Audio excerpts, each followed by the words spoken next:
Hello everyone, I am Manvik back again with new video और new topic. So आज का हमारा टॉपिक है कंस्ट्रक्टर। जावा के अंदर कंस्ट्रक्टर क्या होता है, जावा या ऊप्स के अंदर। सो जावा के अंदर हमारा कंस्ट्रक्टर का मीनिंग या फिर किसी और भी लैंग्वेज में, तो constructor is a special member. Constructor एक स्पेशल मेंबर है function whose task is to initialize the object. इसका मेन जो काम होता है वो यही होता है कि ये use to initialize the object, यानी ऑब्जेक्ट की इनिशियलाइजेशन के लिए ये यूज होता है। ठीक है, of its class is called constructor. इस क्लास की ऑब्जेक्ट क्रिएशन के लिए। ठीक है, अभी समझ नहीं आएगा ये क्या बोल दिया मैंने, पर अभी धीमे धीमे समझ में आने लग जाएगा। Constructor is a block which is similar to method, यानी कंस्ट्रक्टर एक ब्लॉक है जो सिमिलर टू मेथड है। ठीक है, यानी मेथड के जैसा दिखता है। लाइक इधर मैं लिखूंगा मेथड। ठीक है, सो मेथड यानी एक एक्सेस मॉडिफायर होगा। ये शॉर्ट फॉर्म लिख रहा हूं, एक्सेस मॉडिफायर। देन एक रिटर्न टाइप होगा और नेम ऑफ मेथड। ठीक है, जो भी नेमिंग कन्वेंशन है, कैमल केस होती है हमारी जावा के अंदर। सो एक्सेस मॉडिफायर यानी पब्लिक, प्रोटेक्टेड और प्राइवेट, डिफॉल्ट, ये सारे जो होते हैं। रिटर्न टाइप यानी वॉइड, इंट, वो सब मैंने सिखा रखा है कैसे करते हैं, मेथड को अच्छे से बताया है मैंने, वो हमारी मेथड। और नेम ऑफ मेथड, कोई भी नेम दे देते हैं, मानविक दे दो, कुछ भी नाम जो रिलेवेंट करता हो उसके वर्किंग पे। सो रिटर्न ये हो गया हमारा मेथड। ठीक है, और अगर मैं कंस्ट्रक्टर की बात करूं तो उसमें क्या होता है, सबसे पहले एक्सेस मॉडिफायर। ठीक है, सबसे पहले एक्सेस मॉडिफायर, देन उसके बाद इसमें रिटर्न टाइप नहीं होता और क्लास का जो नेम होता है वही नेम मेरा कंस्ट्रक्टर का होता है। और दिखने में कुछ कुछ ऐसा लगता है जैसे मेथड हो, पर असल में कंफ्यूज कर देता है प्रोग्रामर को कि ये मेथड है या फिर कंस्ट्रक्टर। तो इसको हम ऐसे ही देख पाते हैं कि अगर क्लास का नेम सेम दे रखा है तो इसको मतलब वो कंस्ट्रक्टर है। ठीक है, और कोई रिटर्न टाइप नहीं होता इसमें। तो ये हमारा डिफरेंस है दो, कि कंस्ट्रक्टर के अंदर कोई रिटर्न टाइप नहीं होता, प्लस नाम जो होता है कंस्ट्रक्टर का वो सेम वही नाम होता है जो क्लास का होता है। लेट सपोज मैंने क्लास का नेम यहाँ दे दिया मानविक। क्लास का नेम मैंने लेट सपोज यहाँ मानविक दे रखा है, तो यहाँ पे जो कंस्ट्रक्टर का नाम होगा वो मानविक ही होगा। ठीक है, तो ये हमारा कंस्ट्रक्टर और मेथड के अंदर डिफरेंस है कि नो रिटर्न टाइप, और नेम जो है यहाँ पे हम सेम वही देते हैं जो क्लास का होता है, और यहाँ पे कोई भी नेम दे सकते हैं। ठीक है, नेक्स्ट, तो यहाँ मैंने बताया similar to method and constructor is special because its name is the same as the class name. Class के जैसा नेम होता है इसका सेम।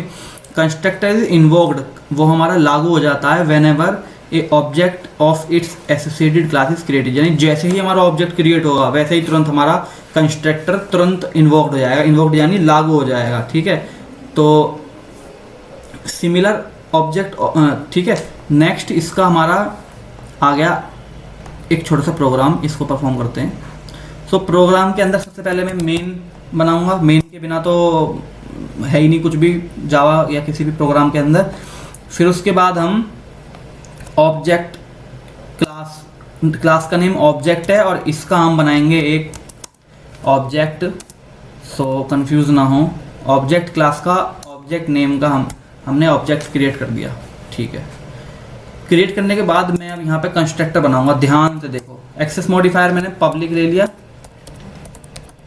और ये लेने के बाद फिर मैंने क्लास का नेम क्या है, ऑब्जेक्ट, तो मैं कंस्ट्रक्टर का नाम क्या लूँगा, ऑब्जेक्ट। ये लेने के बाद मैंने ये मेरा कंस्ट्रक्टर का सिंटैक्स डिज़ाइन हो गया। ये जितना भी हुआ है ये मेरा कंस्ट्रक्टर है। इस क्या क्या चीज़ें इसको कंस्ट्रक्टर बनाती हैं, इसमें कोई रिटर्न टाइप नहीं है, इंट या फिर वॉइड या कुछ भी, और इसके अंदर ऑब्जेक्ट जो नाम है वही नाम क्लास का है और क्लास का नेम ऑब्जेक्ट है, तो यहाँ पे वही नाम कंस्ट्रक्टर का है। लेट्स सपोज कि मैं अगर यहाँ पे void लिख दूँ तो यहाँ पे देखो एरर आ गई है। एरर क्या आई है कि ये बोल रहा है एरर के अंदर this method has a constructor name, यानी इस मेथड का नाम कंस्ट्रक्टर है। अगर मैंने यहाँ पे रिटर्न टाइप लगा दिया तो ये इसको मेथड समझने लग गया है अब, ठीक है। लेट्स सपोज कि यहाँ पे मैं बस OB ही नाम लिख देता हूँ, तो अब ये मेरा मेथड बन गया, अब ये मेरा मेथड बन गया। और अगर मैं यहाँ पे हटा दूँ इसको तो यहाँ एरर आ गई, देखो ये बोला return type for method is missing, यानी रिटर्न टाइप मांग रहा है। तो ये ऑब्जेक्ट, ये मेरा कंस्ट्रक्टर है, ठीक है। यहाँ पे कुछ काम करा देता हूँ। लेट्स सपोज system.out.println के अंदर मैंने लिख दिया कंस्ट्रक्टर डॉट कंस्ट्रक्ट डॉट, ये शॉर्ट फॉर्म लिख दी कंस्ट्रक्टर डॉट कॉल्ड, यहाँ पे कॉल्ड हो गया, ठीक है। चला के देखते हैं इसको क्या क्या इसका आउटपुट आएगा। सो आउटपुट आया और देखो ये रहा मेरा यहाँ पे कंस्ट्रक्टर, जो मैंने शॉर्ट फॉर्म लिख दी कंस्ट्रक्टर की डॉट जाव कॉल्ड, यहाँ पे हो गया। तो हुआ क्या, सबसे पहले हमारी क्लास लोड हुई, क्लास लोडर ने जो की, फिर उसके बाद हमारा मेन कॉल हो गया। मेन कॉल होने के बाद ऑब्जेक्ट जो है, अगर मेरा ऑब्जेक्ट क्रिएट हो चुका है, अगर मेरा ऑब्जेक्ट क्रिएट हो गया है तो इसका मतलब कि कंस्ट्रक्टर तो कॉल होगा ही होगा, अगर कंस्ट्रक्टर हो भी या ना भी हो। अब ये जो मैंने बोला इसका क्या मतलब है कि कंस्ट्रक्टर जावा प्रोग्राम के अंदर अगर ऑब्जेक्ट क्रिएट हो चुका है तो कंस्ट्रक्टर को अगर हमने नहीं भी क्रिएट किया है तो कंपाइलर उसको ऑटोमेटिकली ही क्रिएट कर देता है, पर वो हमको दिखेगा नहीं, बैक साइड में वो अपना काम पूरा कर देता है, ठीक है। अगर मैंने यहाँ पे ऑब्जेक्ट क्रिएट कर दिया है तो कंस्ट्रक्टर डिफ़ॉल्ट टाइप का वो क्रिएट हो जाएगा। ये वाला जो कंस्ट्रक्टर है, इस कंस्ट्रक्टर का नाम है नॉन आर्ग्यूमेंट कंस्ट्रक्टर, जिसे हम यूज़र डिफाइंड कंस्ट्रक्टर बोलते हैं, और एक होता है पैरामीटर, वो मैं भी बताऊंगा। सो ऑब्जेक्ट जैसे क्रिएट किया, ये इसको चेक करेगा, अच्छा यहाँ ऑब्जेक्ट क्रिएट है, इसका मतलब कंस्ट्रक्टर तो होना चाहिए। अच्छा, यूज़र ने कंस्ट्रक्टर पहले से दे रखा है, इसका नाम है ऑब्जेक्ट, ठीक है, तो इसको चला दो भाई, तो कंस्ट्रक्टर को ये चला देगा, ठीक है। ये मेरा कंस्ट्रक्टर चल गया, तो इस तरह से ये हमारा चला, ठीक है। नेक्स्ट ये हमारा हो गया। देन उसके बाद कुछ की पॉइंट्स हैं जो याद रखने बहुत ज़रूरी हैं कंस्ट्रक्टर के लिए। सबसे पहले मॉडिफायर, मॉडिफायर मतलब कि एक्सेस मॉडिफायर एप्लीकेबल कौन कौन से हो सकते हैं इसके लिए, पब्लिक, प्रोटेक्टेड, डिफ़ॉल्ट और प्राइवेट। ये चीज़ याद रखनी है कि ये 4 ही एप्लीकेबल हो सकते हैं। It not necessary to write a constructor, ये कोई नेसेसरी नहीं है कि हमको कंस्ट्रक्टर लिखना ही लिखना है for a class it is because, क्योंकि the Java compiler create constructor non argument वाला itself, because if your class doesn't have any. तो मैंने यही बताया था कि इसमें कोई ज़रूरत नहीं है कंस्ट्रक्टर को क्रिएट करने की जब तक कि हमारी नीड ना हो, बिकॉज कंपाइलर अपने आप ही क्रिएट कर देता है कंस्ट्रक्टर को जब हमारा ऑब्जेक्ट क्रिएट हो रखा होता है, ठीक है। तो ये पॉइंट रखना बहुत ज़्यादा ज़रूरी है। Then private constructor used in restricted object creation, यानी जब कुछ रिस्ट्रिक्टेड कुछ ऐसा हो कि भाई बहुत ज़्यादा ही गोपनीय रखना है वो बात, तो जब हम इसको प्राइवेट को यूज़ करते हैं, ठीक है।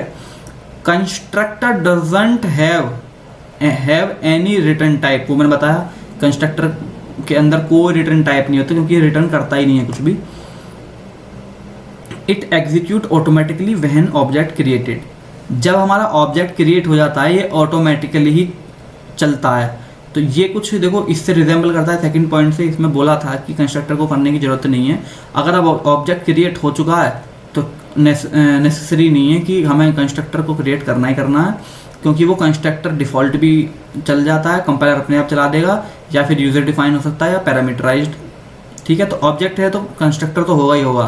तो यहाँ पे बोला कि it execute automatically when we create object, वो अपने आप चल जाता है जब ऑब्जेक्ट को क्रिएट करते हैं, तो ठीक है। ऑब्जेक्ट मैंने क्रिएट करा तो वो अपने आप चल जाएगा। तो ऑब्जेक्ट को हम 2 तरह से यहाँ पे क्रिएट कर सकते हैं। एक तो मैंने जो इंस्टांस के साथ कर रखा है, इंस्टांस क्या है इसमें, SC, एक इंस्टांस ले रखा है इस ऑब्जेक्ट का कि भाई दिखा दो कि ये चीज़ है, ये हम बाहर दिखा रहे हैं पर अंदर क्या चल रहा है वो हमें पता नहीं है। ठीक है, तो ये एक इंस्टांस हो गया। सो दो तरह से हमने किया, यानी कैसे कैसे, एक तो मैंने यहाँ पे करके बता दिया एक ये वाला। अगर मैं इसको कमेंट आउट कर दूं और इस तरीके से मैं अगर करूं विदाउट इंस्टांस, इसमें कोई इंस्टांस नहीं है, एससी का कोई यूज नहीं हो रहा, बस ऑब्जेक्ट क्रिएटेड है। ठीक है, ऑब्जेक्ट क्रिएटेड है, तो क्या इसकी मदद से भी चलेगा? हाँ चल जाएगा, चल गया। हुआ क्या, ये ऑब्जेक्ट ने न्यू ने एक जगह ले ली मेमोरी के अंदर और ऑब्जेक्ट नाम का एक ऑब्जेक्ट क्रिएट हो गया, और ऑब्जेक्ट क्रिएट हुआ है तो वो ढूंढेगा कि कंस्ट्रक्टर कहाँ है, और कंस्ट्रक्टर अगर यूज़र ने दे रखा है तो और सोने पे सुहागा। सो यहाँ पे जो है वो उसको क्रिएट, जो भी उसके अंदर होगा उसको चला देगा, तो यहाँ पे चल गया। ठीक है, देन उसके बाद बोला when a class contain a constructor, जब कोई क्लास कंटेन करती है कंस्ट्रक्टर को, इट इज गारंटीड, वो गारंटी है कि that an object created by class will be initialize automatically. ठीक है, अगर कोई क्लास कंस्ट्रक्टर को कैरी करती है तो ये गारंटीड है कि object created by class will automatically initialize automatically. Constructor का काम ये होता है कि इनिशियलाइज करना ऑब्जेक्ट को। ठीक है, when a constructor is declare, जब कंस्ट्रक्टर डिक्लेयर होता है for class, then initialization of class object become mandatory. यानी अगर मेरा कंस्ट्रक्टर डिज़ाइन हो चुका है तो ऑब्जेक्ट को क्रिएट करना बहुत ज़रूरी है, क्योंकि बिना ऑब्जेक्ट के तो कंस्ट्रक्टर का कोई, मतलब कंस्ट्रक्टर को ऑब्जेक्ट ही तो कॉल करता है। ठीक है, तो उसके बाद इसकी कुछ नीड क्या आन पड़ी, एक तो ऑब्जेक्ट इनिशियलाइजेशन, वो बता दिया कि ऑब्जेक्ट कैसे इनिशियलाइज करते हैं, क्यों वो करता है, क्या करता है। ओवरराइडिंग, ये मैं जब बताऊंगा जब मैं पैरामीटर वाला ये वाला टॉपिक पढ़ा रहा हूँ, पैरामीटराइज्ड कंस्ट्रक्टर। सो 3 टाइप का होता है हमारा, डिफॉल्ट, नॉन आर्ग्यूमेंट और पैरामीटराइज। तो आज की वीडियो में इतना ही, और ये तीनों के तीनों टॉपिक्स हम अगली वीडियो आने वाले में पढ़ेंगे। तो thank you for watching this video, और आपको कोई भी क्वेश्चन हो तो आप मेरे से पूछ सकते हो। Thank you.